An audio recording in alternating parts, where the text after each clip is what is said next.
Buenos días, soy alumna de la Escuela Normal Profesor Serafín Peña de la Licenciatura en Educación Primaria. El día de hoy presentaré una narrativa del curso Investigación e Innovación de la Práctica Docente. El tema que presentaré es Desafíos de la practicante normalista ante alumnos sin diagnóstico formal para su desarrollo en actividades. El primer subtema es el desafío de la observación inicial, el cual fue observado en ayudantía. 1.1 Destacar necesidades educativas sin herramientas formales de diagnóstico. Durante mis diferentes jornadas de observación y práctica docente en un grupo de primero de primaria, me dediqué a observar cómo los alumnos interactuaban y respondían a actividades. Desde el inicio, 2 niños llamaron mi atención. Uno de ellos, un niño que parecía tener rasgos de autismo, evitaba el contacto visual y se enfocaba en realizar actividades que no tenían nada que ver con las actividades que la maestra titular implementaba. Cuando la maestra daba instrucciones al grupo, él parecía no escuchar ni prestar atención a lo que ella decía.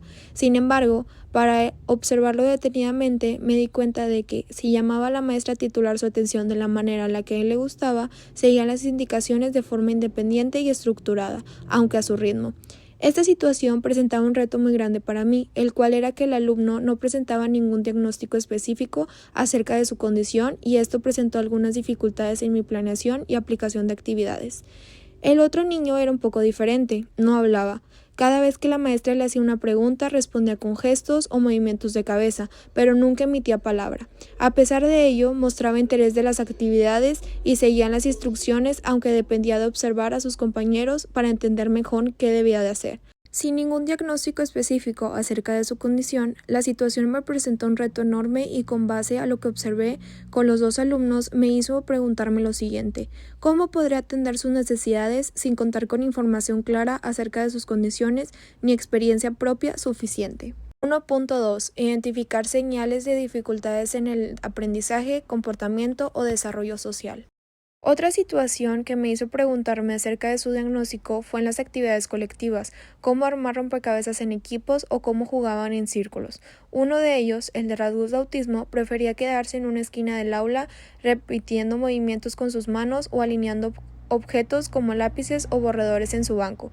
Cuando intenté acercarme para interactuar con él, evitó el contacto visual y respondió con un breve movimiento de cabeza. Me llamó la atención cómo parecía comprender las instrucciones de forma independiente, pero nunca pedía ayuda ni participaba espontáneamente en conversaciones con sus compañeros. El otro fue el niño que no hablaba durante ninguna actividad. Al principio pensé que quizás era tímido, pero a lo largo del día me di cuenta que nunca emitía palabras, ni siquiera para pedir permiso o responder a preguntas directas. Sin embargo, era muy observador, seguía con atención lo que los otros niños hacían y replicaba sus acciones. Aunque parecía entender lo que se le pedía, había ocasiones en las que mostraba confusión, ya que dependía de los gestos de sus compañeros para comprender mejor las instrucciones. En una ocasión, mientras los niños pintaban dibujos en equipo, noté que el niño con rasgos de autismo se molestaba cuando alguien movía sus colores o desordenaba el espacio que había organizado cuidadosamente. Su frustración aumentó y comenzó a repetir un movimiento con las manos de forma más intensa. Mientras tanto, el niño que no hablaba observaba a su grupo trabajar, pero no intentaba comunicarse con ellos, ni siquiera señalando o mostrando su dibujo. Estas situaciones me llevaron a reflexionar profundamente sobre sus necesidades, aunque no tenían ningún diagnóstico formal. Las señales eran claras. Uno parecía tener características asociadas con el diagnóstico autista, mientras que el otro parecía enfrentar una barrera significativa en el desarrollo del habla, por alguna situación familiar fuerte que había vivido. Comprendí que no solo se trataba de observar, sino de tomar medidas concretas para incluirlos y ayudarles a participar en las actividades del aula.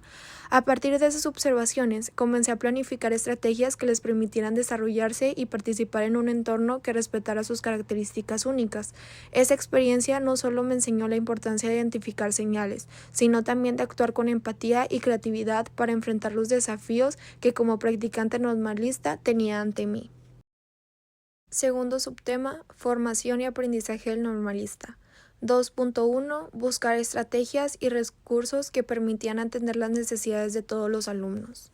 Decidí observarlos más a fondo durante los siguientes días para estar preparada para mi práctica docente, buscando patrones en su comportamiento y aprendizaje. Con el niño con rasgos de autismo, noté que las actividades muy estructuradas lo calmaban y lo mantenían enfocado, mientras que las actividades abiertas o caóticas lo inquietaban. Con el niño con problemas del habla, observé que respondía positivamente a estímulos visuales y que sus expresiones faciales eran clave para entender cómo se sentía respecto a las actividades. Este proceso no solo me ayudó a conocer mejor a los niños, sino que también me llevó a reflexionar sobre mis propias prácticas y a reconocer la importancia de ser un docente flexible y creativo. Después de mi ayudantía, comencé a investigar. Consulté a mis asesores y compañeros que habían pasado algo parecido sobre cómo abordar situaciones similares. Aprendí que el primer paso era diseñar estrategias que fueran inclusivas, atendiendo las posibles necesidades de todos los alumnos, no solo de los que presentaban señales evidentes de dificultades. También revisé recursos en línea y libros sobre inclusión educativa, especialmente en el manejo de niños con rasgos de autismo y barreras en el lenguaje. 2.2 Reflexionar sobre las propias prácticas y mejorar a partir de los retos enfrentados.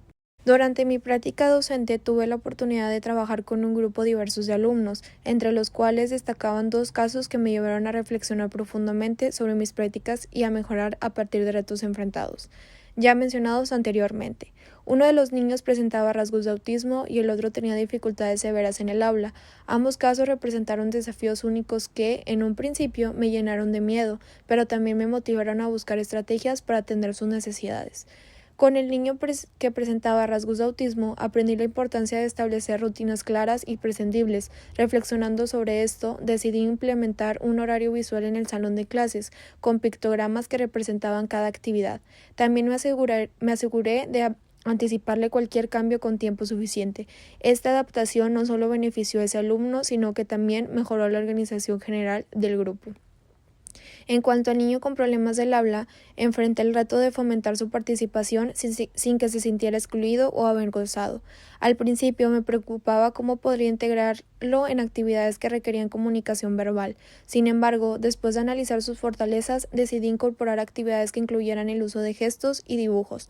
Recuerdo un momento en particular en el que logró expresar sus ideas a través de un dibujo. Su sonrisa y el entusiasmo del grupo me hicieron comprender la importancia de ser flexible y creativo en mis enfoques. Con ambos niños trabajé en comunicación con la maestra titular, quien me proporcionó valiosa información sobre sus intereses y estrategias que funcionaban en el aula. Además, busqué el apoyo de la maestra de apoyo, quien me orientó sobre cómo adaptar mi práctica de manera más efectiva. A medida que avanzaba mi práctica docente, noté cómo estas estrategias no solo beneficiaban a estos dos alumnos, sino que también enriquecían el ambiente de aprendizaje para todos. El grupo comenzó a mostrar mayor empatía y colaboración, y yo me sentía un poco más segura de mi capacidad para enfrentar retos similares en el futuro. Mirando hacia atrás, me doy cuenta de que estos retos no solo transformaron mi práctica docente, sino que también me ayudaron a crecer como persona. Aprendí que la inclusión no es solo una meta, sino un camino que requiere reflexión constante, creativa y, sobre todo, la disposición de aprender de los desafíos para mejorar cada día. Subtema 3. Diseño de actividades inclusivas. 3.1. Adaptar las actividades para cubrir diversos niveles de habilidad en el aula. Cuando llegó el momento de dirigir mis propias actividades, sabía que debía adaptarlas para incluir a todos los niños, especialmente a quienes presentaban más desafíos. Planifiqué una actividad grupal de construcción de casas con bloques, pero dividí las tareas para permitir diferentes formas de participación. Al niño con rasgos de autismo le asigné la tarea de organizar los bloques por color y tamaño antes de ensamblarlos, ya que esto coincidía con sus preferencias por la organización y la repetición. Para el niño que no hablaba, diseñé tarjetas con imágenes y palabras claves como rojo, grande o pequeño, para que pudiera comunicarse con sus compañeros sin necesidad de hablar. También trabajé con el grupo para fomentar un ambiente de aceptación y apoyo, explicándoles la importancia de colaborar y ayudarse mutuamente.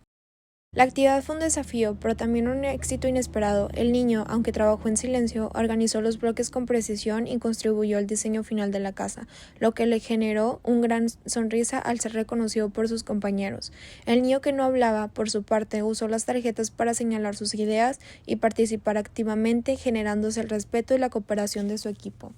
3.2 Estrategias para fomentar la participación de alumnos con necesidades no identificadas. Recuerdo que enfrenté un desafío particular en mi práctica docente. Había notado que algunos alumnos con necesidades específicas y alumnos en general no participaban en las actividades de clase, pero no sabía exactamente por qué. Sus comportamientos variaban, algunos parecían distraídos, otros evitaban hablar en público y unos pocos no completaban las tareas, aunque mostraban interés cuando se les apoyaba directamente. Decidí que necesitaba implementar estrategias que pudieran beneficiar a todos, incluidas aquellas necesidades que aún no habían sido identificadas formalmente. Para empezar, opté por usar dinámicas que fomentaran un ambiente seguro y de colaboración. Una de las primeras cosas que hice fue reorganizar el aula en mesas de trabajo en equipo, de modo que los alumnos pudieran interactuar entre sí sin sentirse presionados por hablar en voz alta frente a todo el grupo. Comencé a incluir juegos y actividades creativas como romper el hielo. Por ejemplo, una mañana inicié con un juego asociado de palabras donde cada alumno debía decir una palabra relacionada con un tema que estuviéramos viendo, pero podían hacerlo con señas si preferían no hablar. Me di cuenta de que algunos alumnos que solían evitar participar verbalmente empezaron a involucrarse más, ya que esta dinámica les daba una opción diferente para expresarse. Además, incorporé opciones de respuesta variada. Si trabajábamos en preguntas de reflexión, les permitía elegir entre escribir, dibujar o compartir sus ideas en pequeños grupos. Esto dio espacio a los alumnos que parecían tener dificultades para expresarse de manera tradicional.